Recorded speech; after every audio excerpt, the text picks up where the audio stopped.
Good evening, everybody. How we all doing today? I hope we're all well. It's been quite a while I made a video like this, but no, all the same, I thank God for His sustenance up to this point. Today we'll be looking into something. We'll be looking into one of the names the Igbo people refer God as. The Igbo people are a people that have several names for God. There are so many names, so many. The most common today being Chukwu. There's also Chineke, there's also Osebruwa, there's also Olisa Binigwe, there's also Obasi Dinelo. There are so many ways Igbo people present the identity of God. And today we are going to be looking into one of those ways, which is a less common one. Ezechitoke Abiama Ura. That is the name a group of Igbo people know God as. Mostly if you go among the Nsukka and neighboring communities, this is the way they refer to God. Ezechitoke Abiama Ura.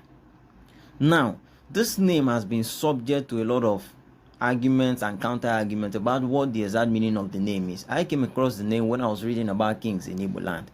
I was actually researching on kings in Igbo land because there is the understanding among some Igbo people that Igbo people did not have kings, this and that, but that is actually wrong. Igbo people had kings. I will do a separate video entirely for that. So while reading about kings in Igbo land, I came across that name, Ezechitoke Abiama Ura.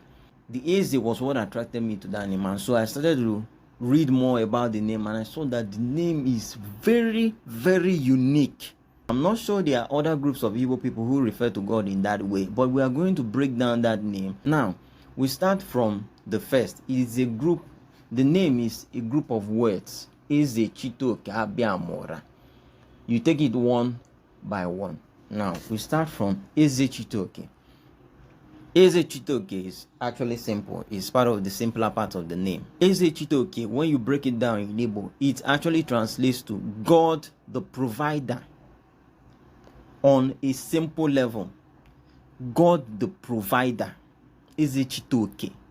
If you break it down for that, like you want to get the literal meaning of each word that makes up that name, the meaning of the name is God who has provided the ration, God who has provided the inheritance, God who has provided the share. That is the meaning of Ezechitoke. We move to the second part of that name, which is the Abiama. Abiama. A lot of people, brought about the suggestion that it should be Abiamara. It has never been called Abiamara in any setting. Whether you call it Ezechitoke Abiama or you call it Chukwu Abiama, the Abiama retains its form. Now we go to the name Abiama. What does it mean? The name simply means Abraham. People think that the name is Abraham, so they say it can be Abiama, but the name is not Abraham.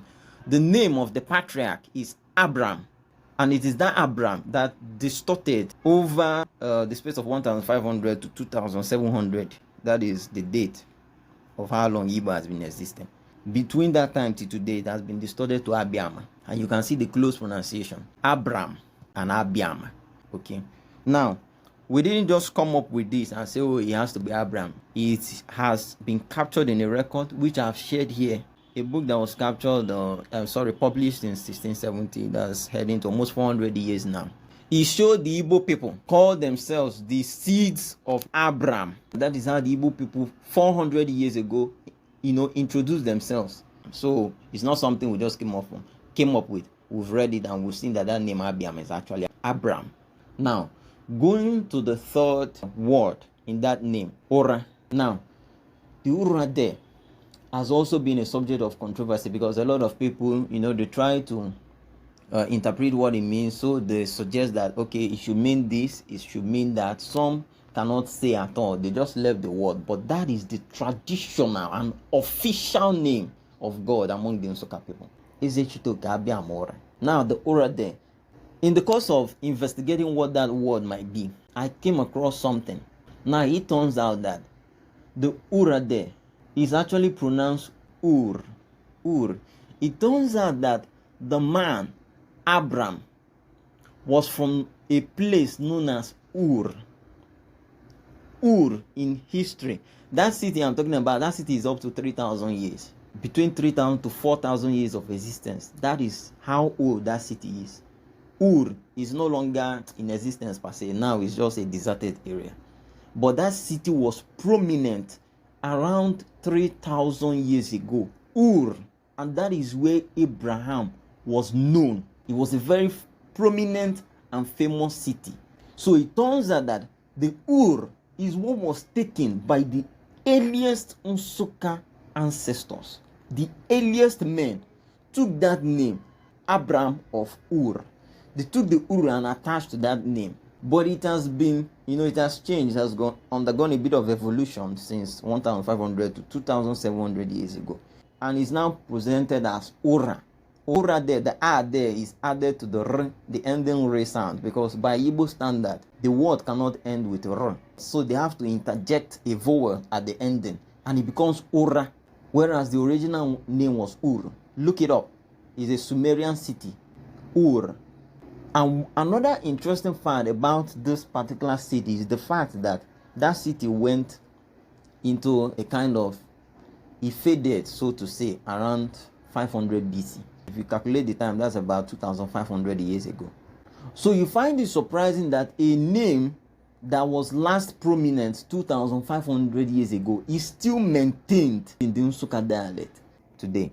Now, when you take the full breakdown of that name, Ezechitoke Abiama Ura, Ezechitoke Abiama Ura, it is actually a sentence. And when you break it down from the meanings that you have just seen, it actually breaks down to Eze there means God. Eze can mean king, and is also used to refer to God in some context, okay? So Ezechitoke there means God who has provided the inheritance of Abram of Ur. That is the name, and that is a highly codified name. It is not a usual name. It is a codified name. It is a name that carries a message. The name is deep, because when you look at that part of the sentence, the inheritance of Abraham, you would think back to the time of Abraham, when God promised Abraham certain things. And so that inheritance is actually the name Okay. In that name, Okay Abraham. It's just like my share now is Okay Kachi, or my inheritance is Okay Kachi. So Okay Abraham is what is captured in that name, the inheritance of Abraham. And it's a very, very deep Hebrew construct. And that is to tell you that whomever were the earliest elders of the Nsukka people, they were a purely Hebrew group. That is actually what it means. On one side, I will tell you the second significance of that name. The first significance is that whoever were the earliest ancestors of the Nsukka people were a purely Hebrew stock. Whatever a group of people call God is tied to their identity. Secondly, for there to have this name is very old. So that is another significance of this name. This name is extremely old. So it should actually tell somebody who has the mind of a researcher that you should look into the history of the earliest Nsukka people. There is something to be discovered there, I feel. So that's a very old name for God. God who provided the inheritance. Okay. So this is just one of those videos where I just break down some things that have been contentious up to this point. Just break it down for those who are interested in knowing, and to give you a clearer perspective of what the Igbo past was like, what the Igbo history was like. We are talking about 2,000 years ago, not Igbo history of 1970. So this is just my own little way of contributing to, Igbo knowledge and all that. So this information is very key. This information is also very beautiful. It's a beautiful thing to know about the particular group of people, Nsukka and neighboring communities. When I say neighboring communities, I mean communities in that general area. They will usually refer to God in this way, and they hold on to that name very strongly till tomorrow. If they want to be very traditional, that is the exact name they use in their prayer. Ezechitoke Abiama Ura. Okay, so this is how it's going to be on this particular video. I believe that the next video I'm going to do, if not the next or the next two videos, is going to talk about the kings in Igbo land, because that's another erroneous impression that has to be removed from the minds of Igbo people, that Igbo people did not have kings. That is wrong. Igbo people had well-established kings. But our kind of kingship is not the one you get among ethnic groups. That is where the difference is. Okay, so this is where I'll stop. Thank you very much for listening. See you next time.